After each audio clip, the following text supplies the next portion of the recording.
Welcome to Rainy Day Recess, where we study and discuss Seattle Public Schools. And welcome back to our 2025 Seattle School Board Candidate Series. This is a re-release of an interview with Janis White, who is now a finalist for Seattle School Board in Director District 5. Be sure to listen to the interview with her opponent, Vivian Song, which is also in your feed. It's important to note that in the general election, every Seattle voter will be voting on candidates in all 4 of the Seattle School Board Director Districts, 2, 4, 5, and 7. You will be able to find interviews and transcripts with all of the finalist candidates on rainydayrecess.org by the time ballots are mailed. So, hello, listeners. I'm Christy Robertson. And I'm Sherilyn Crowther. And today we are here with Janis White. Janis, thank you for running for school board and welcome to Rainy Day Recess. Thanks so much for having me. So we are going to start with a lightning round, which is meant to help listeners get to know you quickly. We'll ask a mix of quick answer and yes/no questions. Keep your answers brief. What are your name and pronouns? Janis White, she, her. And how do you describe, quote, what you do? I'm a lawyer and a mom. Which director district are you running for and what neighborhoods does it encompass? I'm running in District 5, which includes the Central area, part of the International District, Leschi, Madrona, Capitol Hill, Madison Valley, Madison Park, Montlake, and Eastlake. This is Sherilyn. Now we'll do some background questions. Answer yes or no where possible and add a short explanation if something needs context. Have you attended a school board meeting? Many times. Have you testified at a board meeting? Many times, including last Wednesday. Have you testified in the state legislature? Also many times. Now, where did you go to school as a child? I went to public school in kindergarten through 12th grade in Great Neck, New York. Do you have or have you had kids in Seattle Public Schools? Yes, I have 3 kids who went to Seattle Public Schools from kindergarten through 12th grade. One of them graduated in 2019, and 2 of them graduated in 2023. Have you worked in education? No. Have you been in a union? No. Have you been on a board? Yes. And have you ever worked with a large budget? Yes, I was president of the board of Kinhaven Music School, which was then a summer music school in Vermont and is starting a fall semester for the first time this fall. Great. And now we'll do some quick takes. Who is an educational leader you admire? Vivian Paley. She was my kindergarten teacher who went on to write 13 books on early education based on her work in Great Neck Public Schools and at the University of Chicago Laboratory Schools. And she received a MacArthur Fellowship, which is often called a Genius Grant. She was opposed to an academic emphasis in kindergarten. Who is a school board director you're looking forward to working with? All of them, because I believe that to be effective on the school board, you need to have collaborative relationships with all of your colleagues. What's one education policy you strongly support? I strongly support inclusive classrooms in which students with disabilities learn alongside their non-disabled peers to the greatest extent possible. And do you see the school board role more as a trustee with a duty to the institution or as an elected representative role that's accountable to voters? Neither. School board directors, I think, are responsible to our students and to the public at large, and need to make decisions that promote a sense of belonging and shared healthy community, recognizing our diversity in support of public education. We need the whole community's support and participation, whether or not they have children, as the future of our society depends on how well we as a community educate our children. And what's one thing that you'd change about the school board immediately? I would bring back standing committees, but most urgently bring back a budget and finance committee. And this is Sherilyn. Lastly, what is one lightning round question you would add for other candidates? I would add, what is one education policy you do not support? And what's your answer to that question? I don't support over-reliance on standardized testing because I believe it can lead to a narrow focus of teaching to the test. It doesn't capture a complete assessment of student abilities, It perpetuates inequalities, and it can cause stress and anxiety for students. Awesome. So now let's move into the main interview questions. These questions focus on institutional change and the role of the board. You'll have up to 2 minutes to answer each one, but don't feel like you have to use all the time. Ready to start? I'm ready. All right. Okay, the first question. What does a school board director actually do?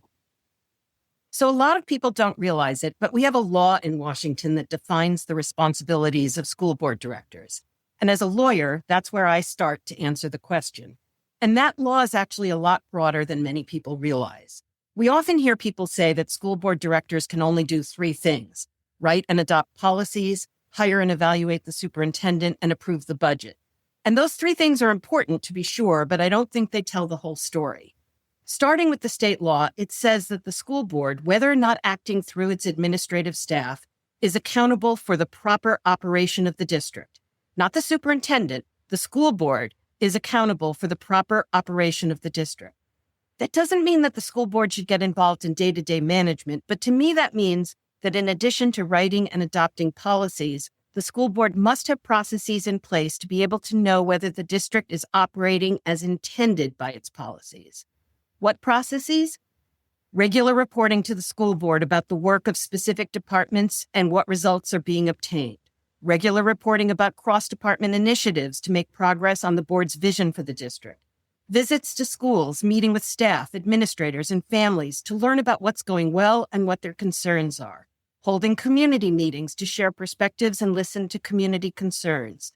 Meeting with community organizations that are involved with schools and youth. And if the school board learns that there's a disconnect between what the district says it's doing and what is being experienced in schools, the school board needs to bring that disconnect into focus, call for staff to respond, and address whether the disconnect can be resolved through policy change or whether it's something the superintendent needs to prioritize. In order to serve our students, I don't think the school board can say that it's not part of the job to review operations. To me, that is a critical part of what makes a school board effective in meeting student needs. What should the board focus on most when it comes to finding the next superintendent? After being involved in the district for almost 20 years, there are 2 underlying issues I've heard over and over. One is that the district does not communicate well to stakeholders, and the other is that there's what some people call a toxic culture. I think that making real progress in our schools will require finding a new superintendent with a proven track record of implementing direct, clear communication standards across a large organization. Also, finding someone who has had experience in addressing problematic culture issues, because culture issues infect the entire organization and make it very difficult to meet goals. A new superintendent needs to identify the conduct leading community members to describe the culture as toxic and be willing to insist that the conduct stop. At one of the community meetings I attended, I heard a parent say that we need a superintendent with a curiosity mindset, and that really resonated with me. One of the things I've experienced as a parent advocate over the years is a lack of curiosity from district staff about how to make change happen. I'll use the work of increasing inclusive practices for students with disabilities as an example. We hear language from the school board and district staff that inclusion is a goal. Yet despite community advocacy suggesting that the district take advantage of state-funded technical assistance from national experts at the UW's Hearing Center, staff insisted that they could make the changes needed on their own. Other districts in the state that took advantage of that support are now far ahead of us in implementing the structural changes at both the district and school levels to achieve more inclusive practices. Finally, given our budget challenges and increased financial pressure that is likely to come from the federal government, the superintendent must be able to identify and address the structural issues causing the budget deficits, as well as fiscal efficiencies that don't have a negative impact on the core educational mission. I think it's essential to prioritize this skill set, given the fiscal reality we have to operate in. Now, what do you think is the right balance between centralized control or school-based decision-making? As a parent, I experienced the tail end of the John Stanford era emphasis on site-based management and the efforts starting with Maria Goodloe Johnson as superintendent to move SPS to a centralized system. I chose for my first child to attend one of the district's alternative schools because it offered alternative pedagogical approaches and a focus on social justice running through the curriculum that resonated with our family. The school clearly felt different from other schools we visited, and I deeply appreciated that the district offered it and other alternative programs.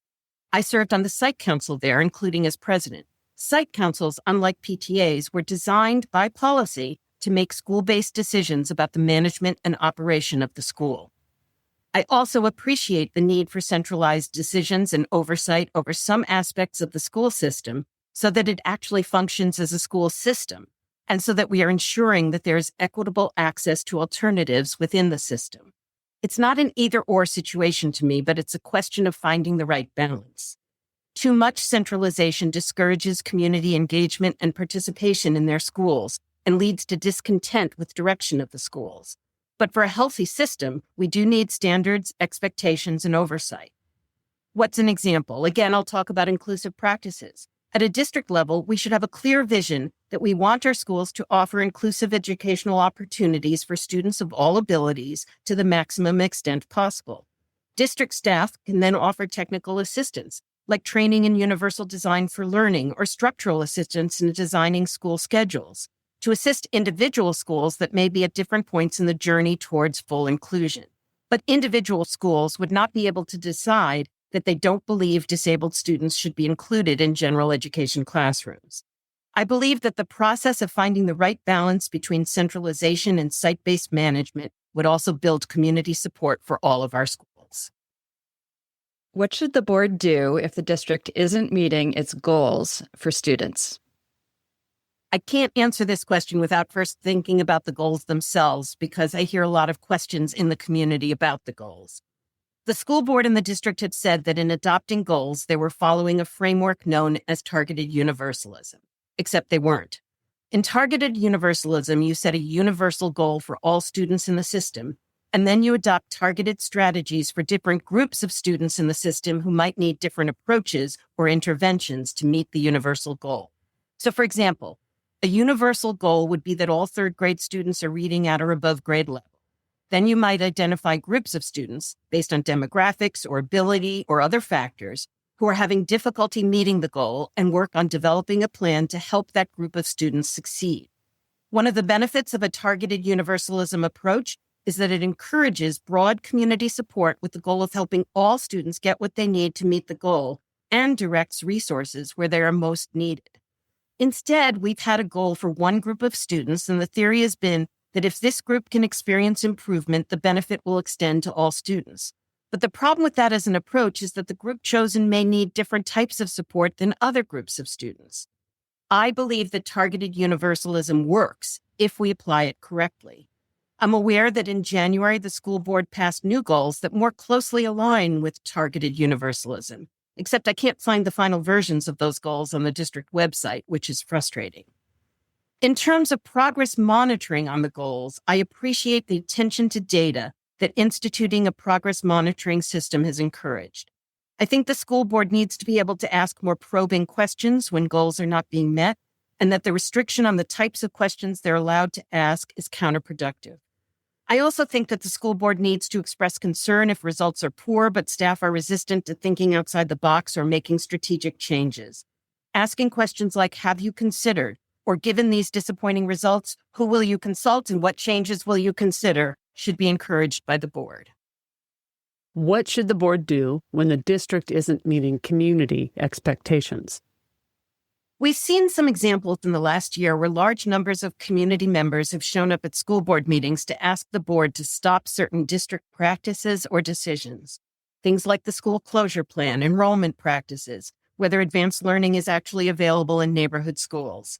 To me, that's a symptom of a failure of effective communication and community engagement, because community members are turning to the school board as a last resort for relief for problems that should have been identified earlier and addressed.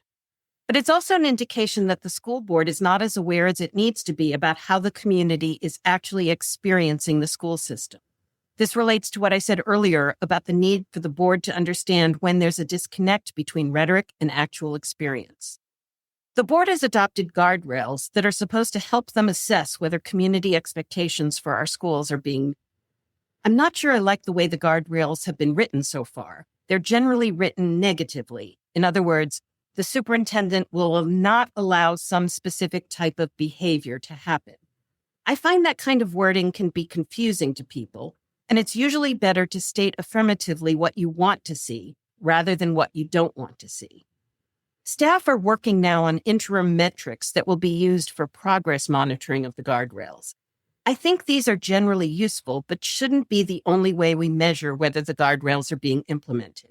For example, if there's a guardrail that says we will not allow inequitable access to educational opportunities to any student, but families come forward and testify that their students who require significant special education support are not allowed to attend an HCC cohort school, I'd argue that's a violation of the guardrail and something that should be discussed by the board.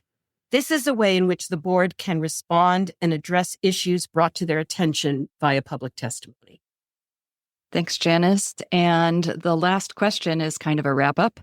What's something you want voters to take away about your approach to being a school board director? Thanks. I've put 3 kids through our public school system from kindergarten through 12th grade. I've been involved in issues at the district level for close to 20 years, attending school board meetings, testifying at school board meetings, and attending community meetings. As a lawyer who's been in practice for more than 40 years, I know how to analyze information and ask questions to make sure I have all the information I need to make decisions. I'm not running for school board because I have any other political ambitions. I care about making sure that our school district meets the needs of all students, including the most vulnerable who are often overlooked. I also understand the need for collaboration and respect among stakeholders in the system in order to make progress. When I was president of the Seattle Special Education PTSA, the organization had no relationship with the teachers' union, the Seattle Education Association. I reached out to the union to start a dialogue, recognizing that it's sometimes hard to navigate that relationship. Families of kids with disabilities are sometimes frustrated with educators and vice versa, and those issues are not easy to talk about. But I also recognized that we needed to be able to talk to improve outcomes for our students. If elected, I will work tirelessly to serve the community.